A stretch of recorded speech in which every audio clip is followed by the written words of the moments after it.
My name is Lalo Enriquez, and I proudly serve as a firefighter in our community. I'm here today to address critical issues that affect us all: fire prevention. It's kind of interesting how when you're in a group at the fire department having your safety course and you ask the question, who's the safety man? And you might have one or two people raise their hands. But the reality is we are all safety men. We are all safety people within our community. And it's our collective responsibility to protect lives, property, and the well-being of our neighbors. I remember being 13 years old when there wasn't 24-hour news stations all the time. But I remember when I was about 12, 13 years old in 1992, Hurricane Andrew had struck Florida. And it was one of the most destructive Category 5 hurricanes as far as structural damage, cost. But I remember watching the news at the time, and the camera was panning through all the destruction in Florida. And I never forget, all the homes were destroyed, but there was one house that was still standing. And there was a gentleman, an older gentleman, who was picking up debris in his front yard, and it was his home that was still standing. And I'll never forget the news camera. The news reporter walks up to this gentleman and asks the gentleman, "Isn't it interesting that every house is destroyed except yours?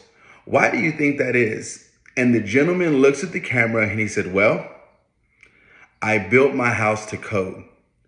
I built my house to be able to withstand this type of hurricane." And that's kind of what I want to talk to you today about code, building our house to code.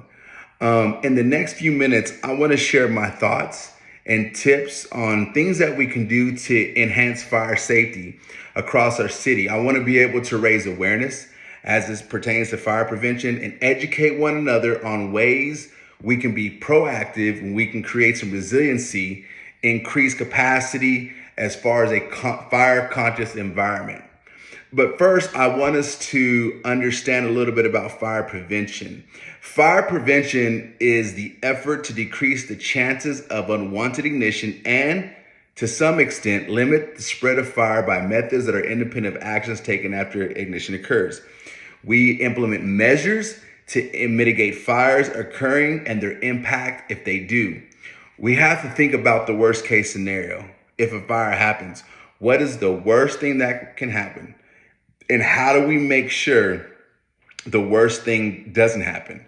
What measures can we implement to mitigate the fire and to save lives? Because see, fire prevention, fire protection aims to protect lives, property, and the environment as a result of the fire. I like to talk about timeless concepts, but in 1947, President Harry Truman announced a conference on fire prevention. He recognized the thousands of lives lost in the United States due to fires and deaths. So one of the attendants at this conference was Major General Philip G. Fleming, the conference's general chairman, and he emphasized three key elements that is timeless and that still pertains, those concepts still pertain today, which is education, enforcement, and engineering, the three E's. So I want to let us focus on the E, on the first E, which is education. Education involves actions that teach, promote awareness, presents information, and conducts activities intended to change behaviors that increase people's safety.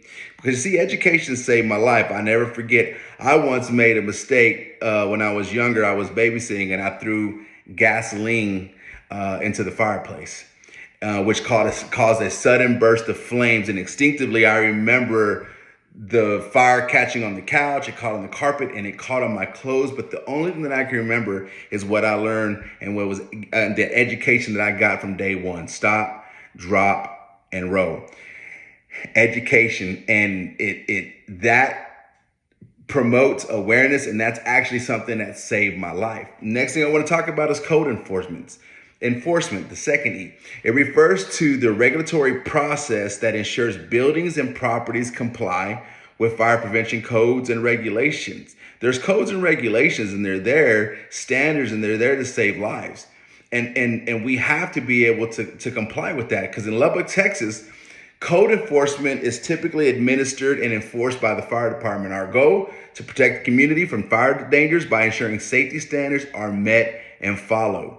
Fire codes apply to both new and existing construction when adopted for the first time in state or community. They don't usually apply to the existing structures unless the enforcement official determines that that hazard is going to jeopardize safety. Another point I want to talk about is determination of fire resistance. So, who determines fire resistance of building materials? You see, understanding building construction is crucial to all firefighters for operations and code enforcement decision.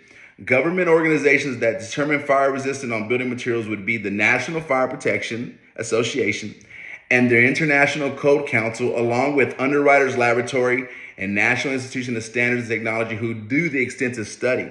And they establish standards and codes for fire-resistant materials to be for construction projects. So here are the 5 buildings. So there's 5 types of buildings agreed upon by these organizations. Type 1 is going to be your fire resistive. Those are typically comprised of structural components of steel, concrete that have a minimum fire resistant rating. Type 2 is going to be your non-combustible.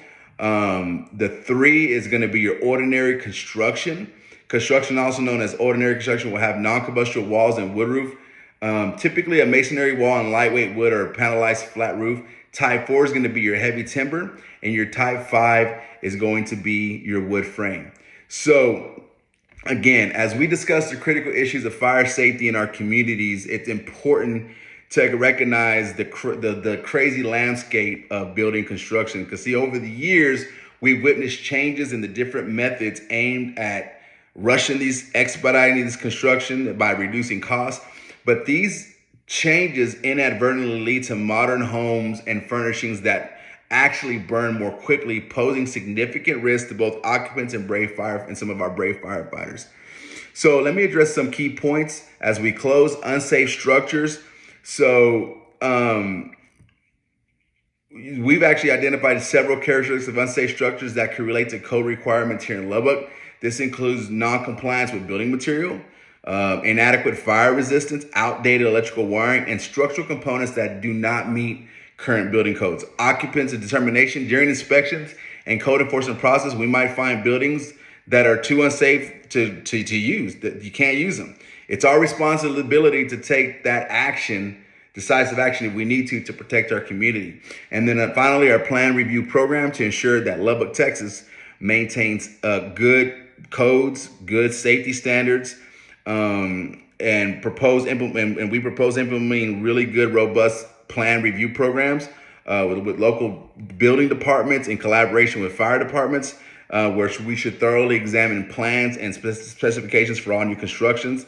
It's this proactive approach that's going to help prevent safety hazards before they arise. So in conclusion, I want us to work collectively to be able to mitigate hazards, to enhance our emergency response plans, to prioritize safety. And I think by doing this, I think we can create a safer environment for everybody in our community.